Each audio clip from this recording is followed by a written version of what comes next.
This case is about broken promises, secret plans, and a father's unyielding love. It's about a Marine reacting to a threat toward his beloved daughter. A horrific tragedy, but not a criminal offense. Dustin Duren is not guilty. Dustin, a Marine veteran, responded to a threat when he shot Caitlyn one time. He saw his daughter being held hostage in front of him. He believed his daughter was in danger of being hurt, in danger of being a pawn in a custody dispute, in danger of being taken away from him, in danger of being kidnapped. The law allows for deadly force to be used against another in certain circumstances. The law says Dustin's actions were justified. He's not guilty of murder. He is not guilty of reckless conduct. He is not guilty of endangering the welfare of a child. You will hear that Caitlyn agreed with a plan to let Dustin take their daughter Eloan to Berlin, New Hampshire from Minnesota, and that she would follow later with their younger daughter Valen. You will hear that she later changed her mind, but did not tell Dustin. Instead, she flew to Boston with their 1-year-old Valen, and then planned with her aunt to take Eloan and Valen from their father in the middle of the night while he was sleeping. To carry out the secret plan, Caitlyn and Valen went to Berlin, stayed the night at Dustin's, and then ignored Dustin's requests for her to leave. Dustin decided he would need to bring Caitlyn back to the seacoast where her aunt lived. And when he tried to get the kids ready to leave, Caitlyn told Dustin no, she was not leaving. She demanded Dustin pay her more money. She threatened Dustin she was going to call the police and lie to them, accusing him of kidnapping Eloan. She told Dustin she was taking the kids back to Minnesota and he would never see them again. While making these threats, Caitlyn remained seated on the couch, holding on to Eloan. She would not let go of Eloan when Dustin tried to free her. She gripped Eloan. She tugged Eloan. She bear hugged Eloan. Eloan was being held hostage right in front of Dustin. Dustin did not want to hurt Eloan. She was crying. He was worried she was being hurt. On the third attempt to free Eloan from Caitlyn's grip, Eloan let out a shriek. This was a startling and terrifying reaction that caused something in Dustin to tick. In his fear for Eloan and his need to protect her, he walked a couple feet over to his desk, got his gun, chambered around, pulled Eloan to safety, and fired one round into Caitlyn's head. Dustin Duren defended his daughter. He is not guilty. You will hear that evidence through the state's case and through the defense's case. But now I want to talk to you about Dustin. Dustin is a father and he is a Marine. These two things shape his identity and his decision making. Dustin enlisted with the Marines when he was 18 years old. He received extensive training in firearms. He was drilled with firearms, expected to be able to assemble, load, aim, and shoot a firearm quickly, automatically, without conscious thought. Use of a firearm became automatic and instinctual to him, something that he could do quickly, accurately, and without forethought. He was trained to use a firearm to respond to threats. You will hear that Dustin was the most proficient shooter in boot camp and the squadron high shooter during annual marksmanship training. He became a certified marksmanship coach and taught hundreds of Marines how to perfect their shooting.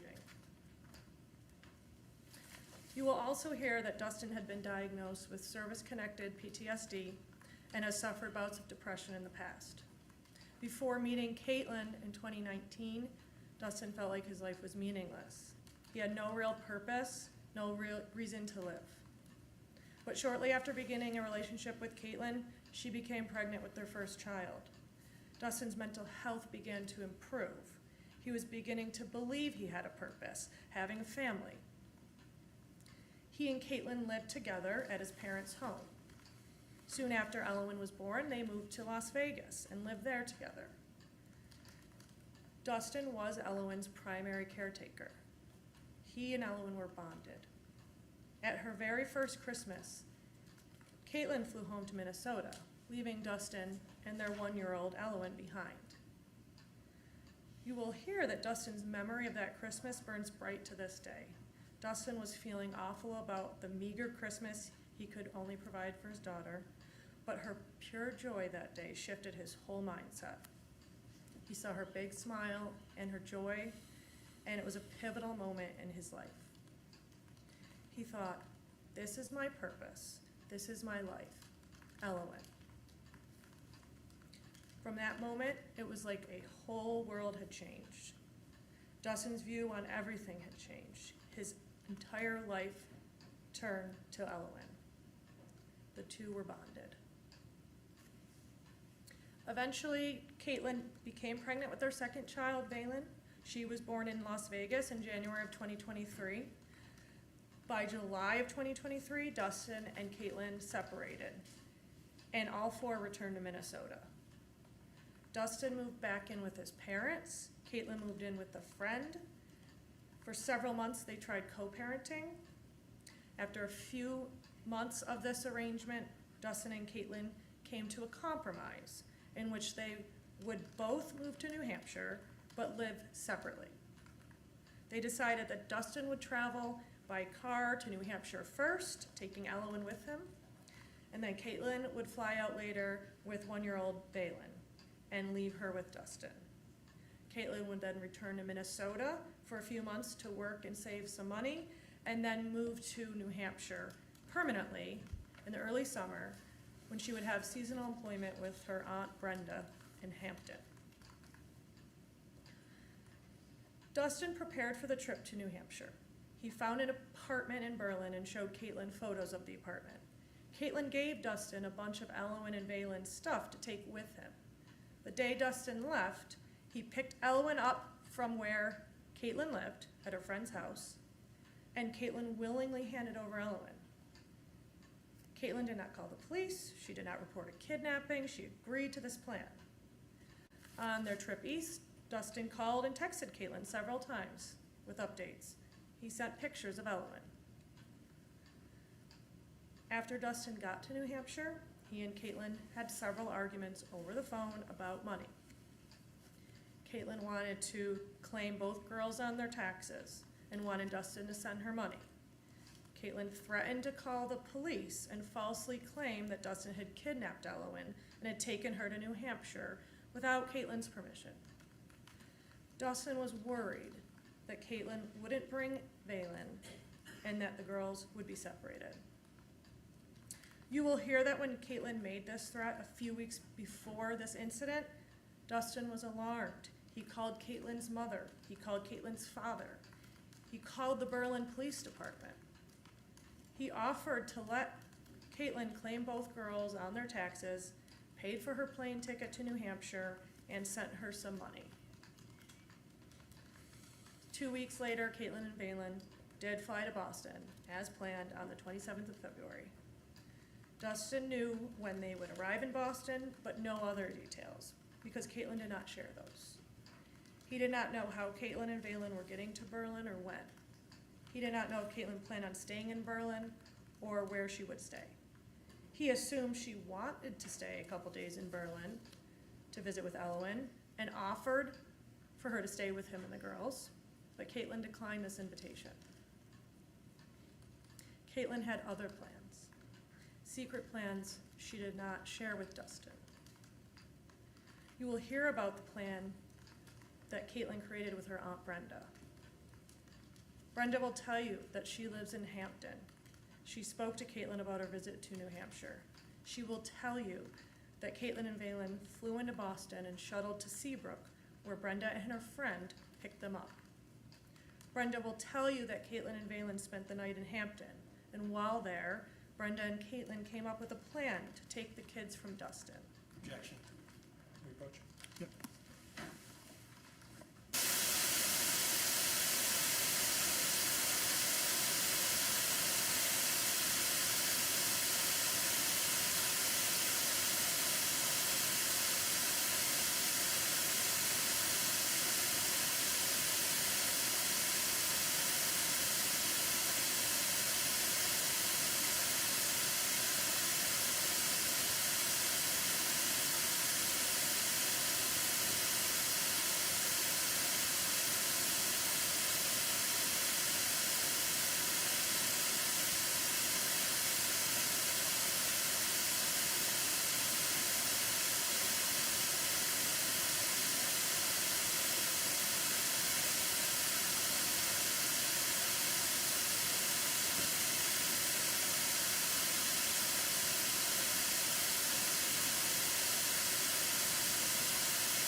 While Caitlyn was visiting with her Aunt Brenda the night before she met Dustin, Brenda and Caitlyn came up with a plan to take the kids from Dustin.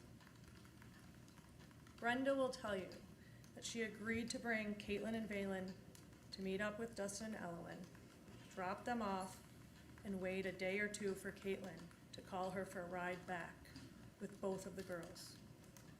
Caitlyn would sneak the two kids out while Dustin was sleeping, and Brenda would pick them up and take Caitlyn and her kids to the airport to fly back to Minnesota. Caitlyn already had a return ticket to Minnesota, and Brenda was going to buy a ticket for Eloan. And Valen was young enough that she could sit on her mom's lap. You will hear that when Caitlyn texted Dustin that Brenda was driving her up, Dustin suggested they meet up at a spot halfway between Hampton and Berlin. And he found a restaurant in Ossipee. Dustin believed that Caitlyn and Brenda would have a meal with him and the girls, and then Caitlyn and Brenda would return to Hampton, while Dustin and the girls would head north to Berlin. The next day, Dustin and Eloan drove to Ossipee and got to the restaurant first, where they waited inside the restaurant, waiting for Caitlyn and Valen. When Caitlyn arrived, she called Dustin, asking him to come outside and help with Valen's things. Dustin and Eloan went outside to meet Caitlyn and Valen. Brenda was already gone. They put Valen's stuff in the car, and the four of them, Eloan, Valen, Dustin, and Caitlyn, went into the restaurant to eat. Dustin and Caitlyn did not have any real conversation. Dustin visited with Valen, Caitlyn with Eloan. Caitlyn started asking Eloan if she could come see Eloan's new house. Dustin was confused, since Caitlyn had said she did not want to stay with them. Caitlyn did not speak directly with Dustin, instead saying things to Eloan, for Dustin to overhear. Dustin agreed that Caitlyn could spend a night, and so after dinner, all four of them got into Dustin's car, drove back to Berlin. Caitlyn sat in the back seat with the girls. That night, Dustin slept in his bed with Valen, and Caitlyn and Eloan slept on an air mattress between the bedroom and the living room. The next day, they all went to the Berlin Library for children's story time and arts and crafts. They came home and had lunch. Caitlyn spent the afternoon playing with the girls and not speaking to Dustin. Dustin tried to ask Caitlyn what her plan was when she was leaving, but Caitlyn would not answer him. Dustin continued to ask, and Caitlyn continued to ignore her all afternoon. Caitlyn played with Eloan and Valen in Eloan's bedroom, and every so often, Dustin would go to the doorway of the room and ask Caitlyn when and how she was leaving. Caitlyn did not respond. At one point, she picked up her phone and started using it. Dustin didn't know if Caitlyn was messaging someone. Her silence was telling. Dustin was suspicious. Caitlyn's behavior concerned him. Something was off. Eventually, once it started to get dark, Dustin told Caitlyn that since she wasn't responding, he was going to drive her all the way back to Hampton, and he told Caitlyn it was time to leave. Dustin was stressed because it was a long drive, and by the time he dropped Caitlyn off in Hampton and then drove all the way back to Berlin with the girls would have been up all night. Caitlyn sat down on the couch. Dustin put Valen in a car seat and sat on the hallway floor.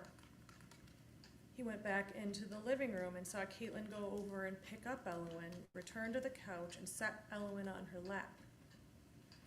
Eloan straddled Caitlyn's knee. Dustin told Caitlyn, "Come on, we're leaving," and tried to take Eloan to get her ready to go. Caitlyn tugged Eloan tightly and pulled her back, wrapping her arms around Dustin's daughter in a bear hug.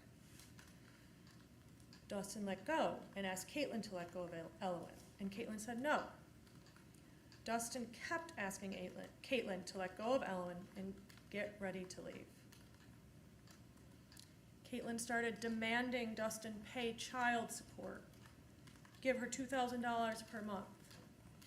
Caitlyn told Dustin she was going to take Eloan and Valen back to Minnesota and Dustin would never see them again. Caitlyn again threatened Dustin that she would call the cops and tell them Dustin had taken Eloan without permission. Caitlyn was still holding on to Eloan, her arms wrapped tightly around Eloan, restraining her. Caitlyn told Dustin again that he would never see his kids. Dustin felt like Caitlyn was holding Eloan hostage. He was seeing his daughter held hostage in front of his eyes. He kept begging Caitlyn to let go of Eloan and to just get ready to leave. Caitlyn refused and kept saying she was taking the kids and he would never see them again. At this point, Valen was crying. Eloan was upset and crying. The situation was overwhelming. Dustin tried again to free Eloan, but Caitlyn yanked her away again. Dustin didn't want to force anything, so he just let Eloan go. He tried again to persuade Caitlyn to let go of Eloan, and she refused. She continued to threaten Dustin. Dustin didn't know who Caitlyn had been messaging on her phone, whether there was someone outside waiting. He was suspicious. He was concerned. He was fearful. Dustin could see his gun on the desk in the living room in close proximity to Caitlyn. Dustin knew that Caitlyn knew how to use the gun. He himself taught her how to handle and shoot a gun. He couldn't take his eyes off Caitlyn and Eloan while Caitlyn was holding Eloan hostage right next to a firearm. Dustin tried one more time to take Eloan.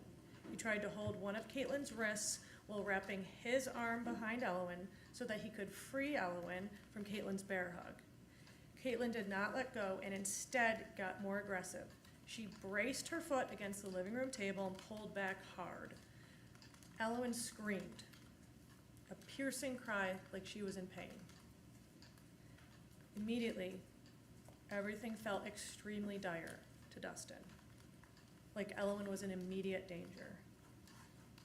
Hearing Eloan scream was like a tick. The only thing he was thinking was that he had to save Eloan. In an autonomous motion, like he had been trained by the military, he grabbed his gun. He had no thoughts in his head other than he needed to save Eloan. He acted instinctually, automatically, and reflexively.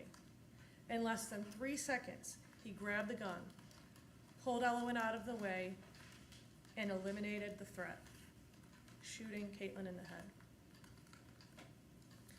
Eloan was safe in Dustin's arms. He is a Marine. He acts like a Marine. He did what a Marine is trained to do. Dustin saved Eloan.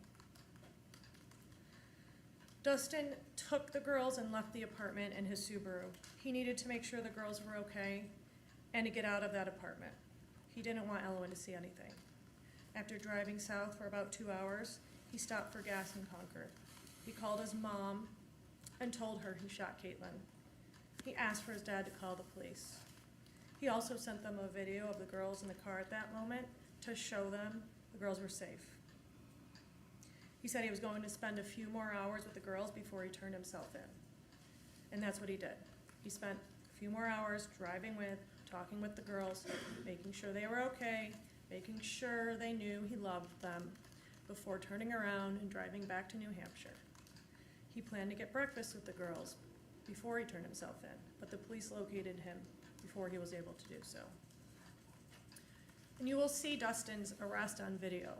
You will see how he complied with the police commands, how he warned the police there were kids in the car, how he warned them there was a gun in the driver's side door, and he then gave a lengthy interview to the police.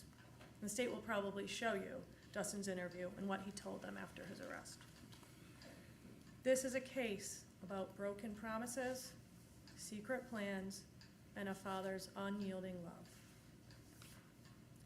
It's about a Marine reacting to a threat toward his beloved daughter, a horrific tragedy, but not a criminal offense. Dustin is not guilty. At the end of the evidence, the judge will instruct you on the law, and he may explain to you that what the law allows when defending others. He may instruct you that a person is justified in using deadly force against another when he reasonably believes that such person is committing or about to commit a kidnapping, is likely to use any unlawful force against a person present while committing or attempting to commit a burglary, or is likely to use any unlawful force in the commission of a felony against the actor within his own dwelling or home. When he shot Caitlyn, Dustin reasonably believed that Caitlyn was about to kidnap Eloan and that Caitlyn was using unlawful force to commit a crime. She was holding Eloan hostage in front of him, threatening that she would take his kids to Minnesota and he would never see them again. Caitlyn would rather hurt Eloan than let her go. And when Caitlyn hurt Eloan, Dustin acted to save her. Dustin's entire life purpose was to be a good father for Eloan and Balin, and he did what he believed was necessary to protect Eloan. The judge may instruct you. You cannot convict Dustin unless the state proves to you not only that Dustin killed Caitlyn, but that he did so without justification. You must find Dustin not guilty unless you are convinced beyond a reasonable doubt that Dustin did not act to defend his daughter and prevent a kidnapping. The state will not meet its burden. Dustin was justified under the law. He acted to protect his daughter. After hearing all the evidence, we are confident you will find him not guilty.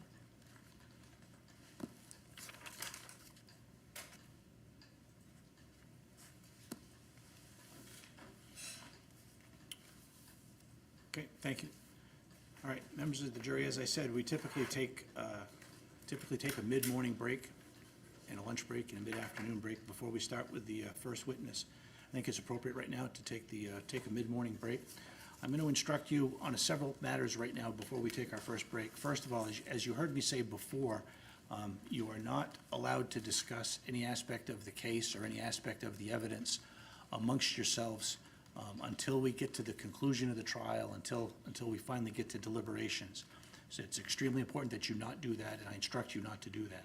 Further, I instruct you that if you do hear of anybody among your jurors, that if you overhear two jurors talking about the case, I instruct you to please tell one of the court security officers about that. That's something very important that you not do. Talk about it. So if one of you does hear two others talking about it, that needs to be informed to a bailiff as well. And as you can see, there is some members of the media here. As I said to you last time during jury selection, I'm advising you to pay no attention to any news reports whatsoever with respect to any aspect of the trial. And I also, because of modern social media, I'm further instructing you not to communicate with anyone about anything that's happening during the course of the trial. You'll hear me make these instructions to you many times over the course of the trial, but it's my duty just to do so. I have no doubt that you will follow my instructions. So again, please do not discuss the case, and we'll get started in about 10 or 15 minutes. It's 10:33, so we'll try to get started right at by 10:50. And so with that, we'll take our first break. Okay? Thank you.